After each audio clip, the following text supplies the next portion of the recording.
j'espère que vous allez bien. Aujourd'hui on se retrouve dans une nouvelle vidéo, vous l'avez vu au titre. C'est vrai que ça va changer de d'habitude puisque on va changer un petit peu du mood des vlogs classiques. En gros là il est 17h30. L'objectif c'est de commencer un livre maintenant et de l'avoir fini dans la nuit ou d'ici demain matin en tout cas. J'ai envie de me fixer ce challenge, je me suis dit que ce serait cool étant donné que je suis en vacances. J'ai clairement que ça à faire et c'est vrai que j'étais posée devant ma série et au final je me suis dit autant utiliser tout le temps que j'ai pendant les vacances pour lire, me couper un petit peu des écrans. Je pense qu'on est pas mal à lire beaucoup l'été parce que on a plus de temps, que c'est plus simple, j'ai l'impression de lire l'été, que ce soit sur la plage. Quoique le mood hivernal est pas mal aussi avec un plaid devant la cheminée. Bref, aujourd'hui on va parler d'une saga en particulier. Donc c'est pas forcément une suite, les tomes peuvent être lus dans n'importe quelle ordre, vous allez peut-être avoir quelques spoils par-ci par-là, un peu comme Seasons de Morgane Moncomble. Donc voilà, ça ne dérange pas s'il y a un tome qui vous tente plus que l'autre, vous pouvez. Je pense que vous reconnaissez cette couverture, je l'ai lu l'année dernière. C'est une romance qui reprend celle de Roméo et Juliette, mais dans le monde d'aujourd'hui, si j'ai envie de dire, avec les codes qui ont changé. Le deuxième tome, on est plus sur Cendrillon, version plus spicy, j'ai envie de dire. Lui, il fait 700 pages, donc c'est quand même un gros bébé. Et enfin, le troisième tome que j'ai reçu dans ma boîte aux lettres ce matin, juste pour vous donner un peu une idée, il fait 713 pages. Donc je pense que je mets environ une minute à lire une page. Donc faites le calcul, je pense que j'en ai pour longtemps de lecture. J'aimerais bien calculer en vrai, mettre le chrono et à la fin savoir combien de temps j'ai lu. Pour cette saga, j'ai pas envie de vous donner mes avis maintenant sur le premier et le deuxième tome. Je préfère vous faire un avis complet et vous faire un classement sur, selon moi, les meilleurs tomes de cette saga. Donc je ferai un petit top 3. En tout cas, vous l'aurez compris, si j'ai décidé de prendre le troisième tome, c'est que forcément j'ai aimé la saga. Je vous propose qu'on lise le résumé ensemble pour voir dans quoi on s'embarque cette nuit. La Belle au bois dormant s'est réveillée dans un cauchemar. Donc d'un côté on a Oliver et d'un autre côté on a Briard. Donc Oliver il fait partie du groupe des 3 meilleurs amis. Donc dans le premier tome c'est Roméo, dans le deuxième c'est Zach et donc ici on a Oliver. Je n'ai pas l'habitude de piéger les femmes amnésiques dans le mariage, mais je suppose qu'il y a une première fois pour tout. Lorsque Briard, mon amour de jeunesse, revient dans ma vie, je n'ai plus le choix. Nous devons commencer un nouveau chapitre de notre histoire restée inachevée. Et de l'autre côté du coup on a cette fameuse Briard. Je suis sur le point d'épouser un monstre magnifique. Oliver prétend que nous sommes amoureux, mais nos baisers sont marqués par la haine et la luxure. Je ne me souviens pas comment nous en sommes arrivés là, mais je sais qu'il est mon ennemi. Et maintenant je me retrouve coincée dans un véritable cauchemar. On est donc sur une romance psychologique, à public averti, je préfère le préciser dès le début. Ce que je vous propose là, vu qu'il est 17h30, c'est d'aller prendre mon goûter. Du coup je suis un peu en décalé aujourd'hui. J'ai plus dormi ce matin pour pouvoir être sûre de tenir un peu ce soir, étant donné que je suis une couche tôt. Si vous regardez mes vlogs, vous savez que je mange tôt, je couche tôt, je me lève tôt, donc là ça va être un peu bizarre pour moi, mais c'est bien, ça va me changer un peu de mes habitudes. Bref, c'est parti pour cette nouvelle vidéo lecture. Et d'ailleurs le prochain vlog lecture c'est j'échange mon temps d'écran contre mon temps de lecture. La partie 2, vous me l'avez énormément demandé, donc voilà, c'est quelque chose qui peut vous intéresser. Je sors cette vidéo normalement le 28 août, donc dans 2 semaines, puisque je publie une vidéo toutes les 2 semaines sur pause lecture le jeudi soir.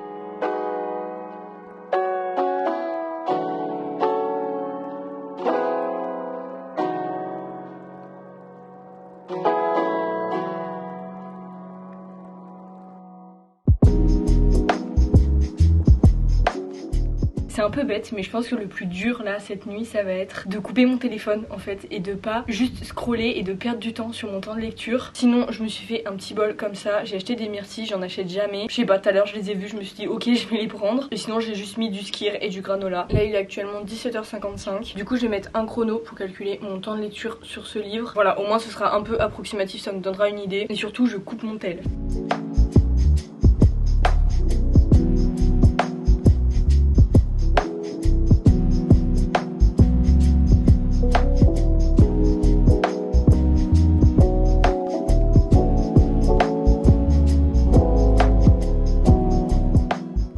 Ça fait 1h26 que je suis en train de lire. Je voulais m'arrêter à la page 100 à la base pour voir en combien de temps j'allais lire 100 pages. Sauf que impossible de m'arrêter puisqu'on apprend toute l'intrigue entre la page 100 et la page 130. Donc là je me suis arrêtée à la page 130. J'ai déjà lu tout ça. Donc je vais vous expliquer un peu mieux le résumé parce que c'est vrai qu'au début je me suis rendu compte que le résumé et le début du livre ça n'avait pas de sens. Donc comme je vous ai expliqué, on a 2 protagonistes. D'un côté Oliver et d'un autre côté Briard. Les premiers chapitres sont dans le passé, donc on va les voir adolescents à 14 et 16 ans. On sait que Briard va devoir aller dans un pensionnat en Suisse. Oliver lui doit retourner en Amérique, mais il lui promet qu'ils vont rester en contact. Et là on a un bond dans le présent où ils vont se revoir 15 ans plus tard et donc on va comprendre qu'il s'est passé quelque chose pendant ce fameux pensionnat en Suisse. Donc en gros on a 2 personnages qui se revoient 15 ans plus tard. Briard je l'aime déjà, franchement ça se voit qu'elle a pas vécu des choses faciles. Je sais qu'on va en apprendre plus sur toute sa famille etc. Il y a une histoire de liaison au niveau de ses parents, enfin bref, le gros truc qu'on apprend au 100% en première page, c'est, et du coup je comprends mieux le résumé dans lequel on comprend qu'ils vont se marier, mais je comprenais pas cette histoire de mariage tout simplement parce que Briare et Oliver se retrouvent, se disputent et Briare fait une chute, donc elle va subir un choc post-traumatique et elle se rappelle juste que Oliver et elle ont été ensemble quand ils étaient adolescents. Oliver va lui faire croire qu'ils sont en plein préparatif de mariage, qu'ils vont se marier. Le médecin dit bien à Oliver, vous la gardez chez vous pour être sûr que tout se passe bien pendant sa convalescence suite à son traumatisme. Donc déjà ça commence extrêmement bien. On a la fille qui ne se rappelle plus du tout de leur histoire, ou du moins elle se rappelle que le côté positif, elle se rappelle plus la raison pour laquelle ils ne sont plus en contact. Donc juste dans le résumé, il est marqué que Briare déteste Olivier. Pour le moment, elle s'est réveillée de son choc et vu qu'elle ne se souvient de rien, elle a l'impression d'être encore amoureuse de lui et tout va bien. Je suppose que cette colère va revenir puisque le médecin a dit que ses souvenirs vont revenir techniquement. Je pense que c'est ce qui va se passer dans les 600 prochaines pages. Je pense que je ferai des moments aussi où je regarderai ma série parce que j'ai trop envie de me remettre dans l'été où je suis devenue jolie. Il y a la saison 3 qui est sortie et à chaque fois qu'il y a une nouvelle saison de cette série qui sort, je me refais tout parce que juste j'aime trop le mood. En plus à chaque fois ça sort en été.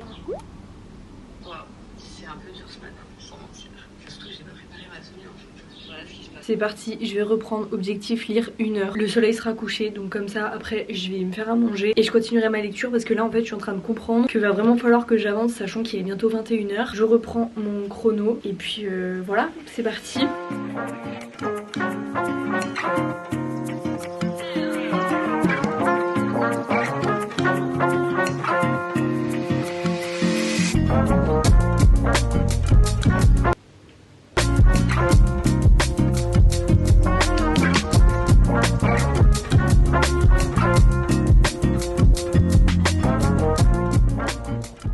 Le bilan, j'ai lu 2h17 pour le moment. Donc là, je vais aller manger parce qu'il est 21h30, la nuit est tombée. J'en suis à la page 200. Donc en vrai, je trouve que j'ai pas énormément avancé. Encore si le livre faisait genre 500 pages, je me dirais vas-y, je suis bientôt à la moitié. Mais là, j'ai fait même pas un tiers du livre. Donc je vais manger en lisant et je pense que je vais faire une ligne droite jusqu'à la moitié du livre. Donc 350 pages. Je ferai une pause, je regarderai ma série par exemple pour couper un petit peu et après je m'y remettrai. En tout cas, pour le moment, vraiment, j'adore. Je vous ferai un point juste après, là j'ai trop faim.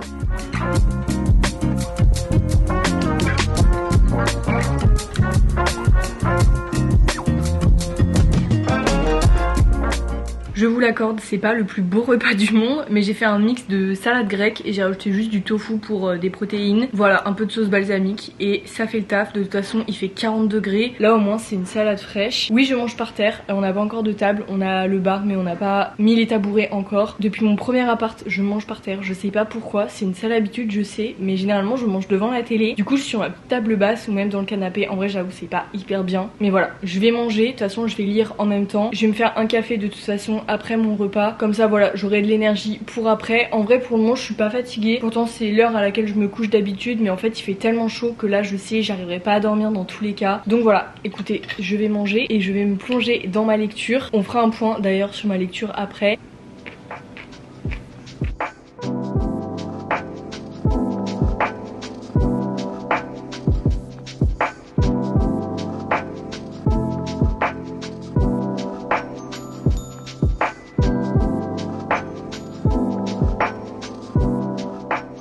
On en est à 3 heures un peu passé de lecture et il est 23 h. Je me suis fait un café, je commence à être fatiguée, je pense que ça se voit. À la base je voulais lire avec une petite lumière tamisée etc, mais en réalité je vais m'endormir c'est sûr. Donc c'est pas le but, je prends un café et j'y retourne. Je voulais juste faire un petit point lecture parce que juste là il s'est passé un truc. C'est trop compliqué de filmer des vlogs lecture sachant que je peux pas vous spoiler. J'ai juste trop envie de vous donner envie de lire le livre, mais voilà, il faut surtout pas que je vous spoil. Là j'en suis à la page 250 et Oliver a dit à Briare de ne surtout pas aller dans une chambre, enfin dans une partie en tout cas du château où ils sont censés habiter. Briare elle se rend bien compte au fur et à mesure, mais ça c'est dit dans l'intrigue, que déjà il lui manque énormément de souvenirs liés à sa mémoire et donc elle se demande ce que Oliver est en train de lui cacher. Il y a des choses qui ne coïncident pas, ça fait pas du tout cliché par rapport au conte etc.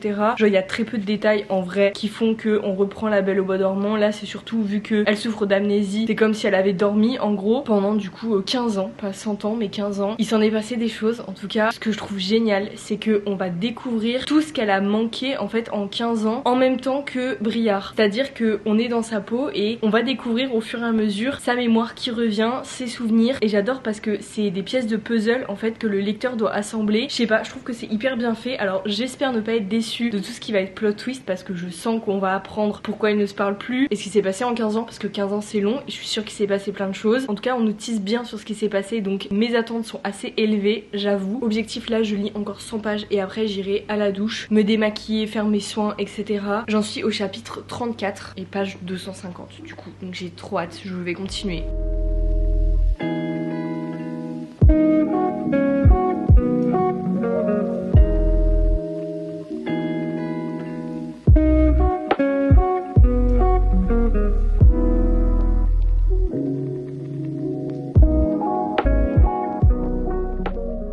Je crois qu'on a un énorme problème, je suis à la page 327. Du coup je suis à un peu plus de 4 heures de lecture. Je sais pas si je vous l'ai dit mais depuis le début du livre il y a des sauts dans le passé pour du coup comprendre qu'est-ce qui s'est passé pendant ces 15 ans. Je suis au moment où on va savoir précisément l'événement qui a fait qu'ils ne se sont plus parlé pendant 15 ans. Et sauf que j'ai peur que ce soit horrible. Bref, franchement pour le moment aucune longueur. Donc j'attends de voir, j'en suis bientôt à la moitié. Mais là il y a vraiment cette scène qui m'intéresse depuis le début.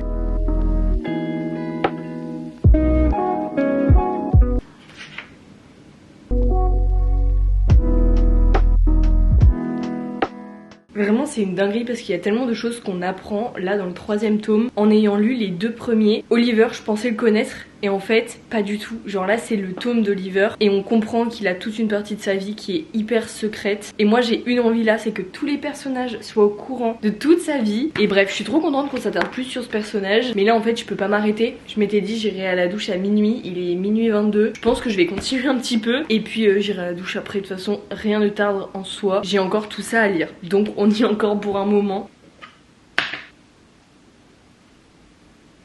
Je vous fais un update, il est 1h24 du matin et j'en suis à plus de 5 heures de lecture. Pour rappel j'ai commencé à 18h donc c'est vrai que j'ai été lente au début mais là j'ai vraiment bien accéléré. J'en suis à la page 400 donc j'ai fait plus de la moitié du livre. Je peux d'ores et déjà dire qu'il est complètement addictif. Il y a des grands passages où j'arrive pas du tout à poser mon livre. Bref là de toute façon je vais faire une pause lecture parce que en vrai je lis non-stop depuis tout à l'heure. Je vais regarder un épisode de ma série du coup comme je vous ai dit tout à l'heure. Je vais reprendre l'été où je suis devenue jolie. J'ai adoré cette série donc j'ai trop hâte de la revoir. Je vais reprendre de la saison 1. Je pense que s'il y a bien un truc qui me fait pas finir mon livre ce soir c'est la fatigue. J'ai déjà trop hâte de faire mon carnet de lecture. Je vois exactement comment je vais décrire les personnages. En fait c'est fou parce que quand je fais ce genre de vidéo où je lis un livre hyper rapidement comme ça, j'ai l'impression de m'attacher beaucoup plus aux personnages parce que je rentre directement dans leur histoire et il n'y a pas de pause en fait. J'ai l'impression de comme si je regardais un film. Je sais que je le dis à chaque fois mais cette sensation de pas quitter le livre me fait vraiment encore plus rentrer dans l'histoire. Je me rappelle de tous les détails même si j'ai commencé le livre il y a plus de 5 heures. Souvent quand on étale la lecture sur plusieurs jours ou plusieurs semaines, il y a plein de détails forcément qu'on oublie sur les personnages, sur ce qui s'est passé, etc. Alors que là, comme je vous disais, il y a les pièces de puzzle à chaque fois à remettre pour découvrir un peu l'histoire. Et là j'en suis au moment où potentiellement j'ai toutes les pièces du puzzle et j'aimerais bien que les personnages s'en rendent compte.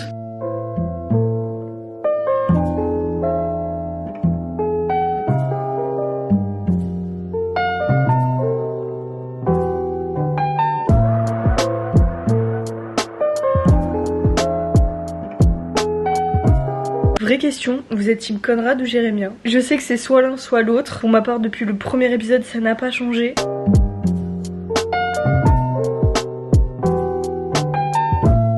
Il est 2h24. Je considère que j'ai fait une assez grosse pause. Je vais donc reprendre ma lecture. Petit état des lieux, du coup là il me reste 300 pages, un peu plus, puisque j'en suis à la page 400. Clairement je vais pas m'endormir maintenant, je sens que j'ai encore l'énergie pour lire et en plus j'ai trop envie de savoir ce qui va se passer. Je vous tiens au courant de toute façon jusqu'à où j'arrive à aller. Il se lève à 6h47 le soleil. Je serai largement couchée avant, c'est sûr.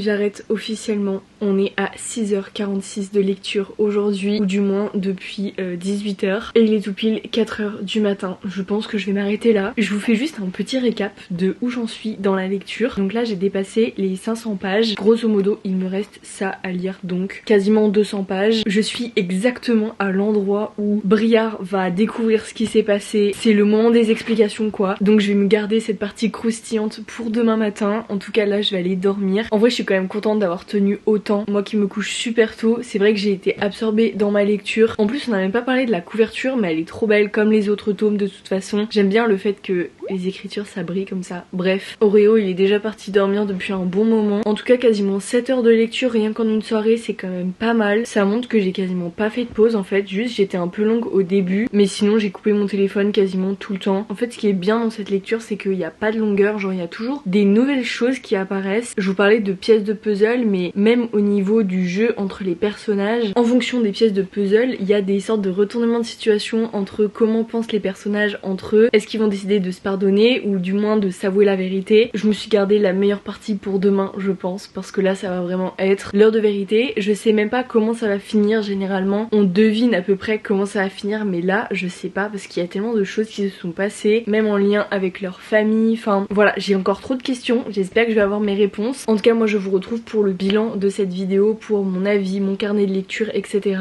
Moi je vais aller faire un gros dodo et à demain pour moi et à quelques secondes pour vous.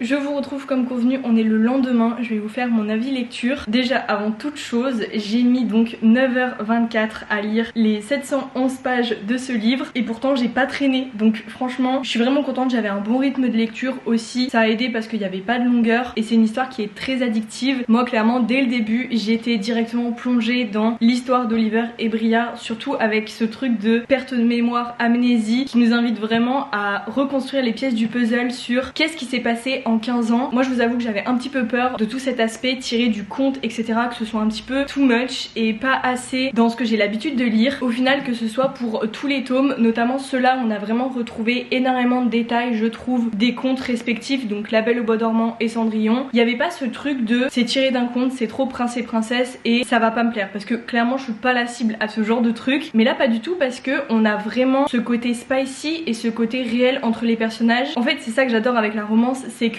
on pense que c'est un truc cœur love et qu'il n'y a pas vraiment de morale, mais en fait si la romance est un genre qui fait toujours passer une certaine morale, une leçon de vie par rapport aux histoires que peuvent vivre les personnages, et on s'identifie vraiment dans ce genre de livre. Voilà, c'est pour ça que j'aime autant lire de la romance. C'est pas juste une histoire fictive, c'est aussi une histoire à laquelle on peut s'identifier facilement. Là on va découvrir le personnage d'Oliver que j'avais un peu découvert via les autres tomes vu qu'il fait partie des 3 meilleurs amis, sauf que on le pense vraiment différent de ce qu'il est dans ce livre et ça fait vraiment du bien d'en lire plus sur ce personnage, parce que honnêtement quand je le voyais dans les 2 autres tomes je me disais bah il est juste pas intéressant, genre c'est un mec, il est là mais il est comme tous les autres et c'est pas intéressant, alors que là on va vraiment le découvrir en profondeur, on va découvrir son histoire et elle vaut le coup d'être lue vraiment. Les couvertures sont juste trop belles dans ma bibliothèque, ça va trop bien. Par contre voilà, c'est des gros bébés, je sais pas encore comment j'ai fait pour lire tout ça d'un coup, mais voilà, je vais vous lire un petit peu plus mon carnet de lecture. J'ai mis que ça abordait le sujet du pardon. C'est vraiment, si je devais mettre un mot sur ce livre, c'est vraiment le sujet du pardon. C'est vrai qu'on nous a teasé beaucoup de choses au niveau de l'histoire des personnages, au niveau de l'entourage familial, etc. Je peux pas trop en dire, j'ai pas envie de spoil, mais tout ce que je peux dire c'est qu'on nous a mis des petits indices par-ci par-là et moi j'avais trop envie de savoir en fait qu'est-ce qui s'était passé précisément. Il y a des détails, bref au moins je peux dire que je suis pas restée sur ma faim. Alors par rapport aux 3 autres tomes, si je devais faire un classement, mais en vrai c'est assez dur parce que j'ai lu le premier tome il y a un moment déjà, il y a quasiment un an. J'avais vraiment craqué pour la couverture et au final je l'ai adoré. Il y a quand même pas mal de smut et ça c'est un point où je voulais le préciser, du coup il est destiné à un public averti mais il y a très peu de smut, enfin j'ai pas trouvé qu'il y en avait plus que ça parce que je m'attendais vraiment dans le tome d'Oliver à qu'il y ait énormément de scènes comme ça, alors qu'au final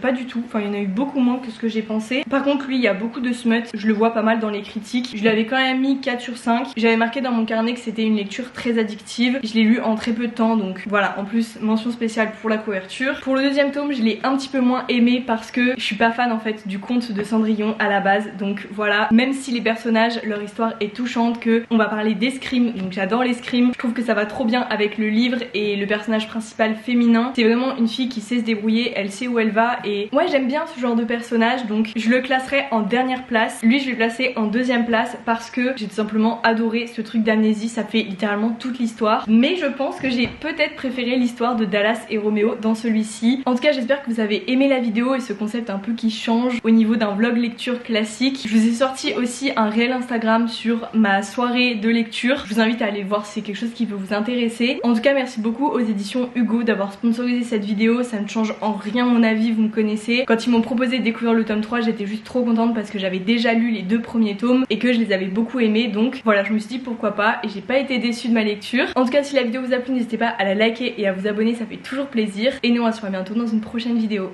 Salut!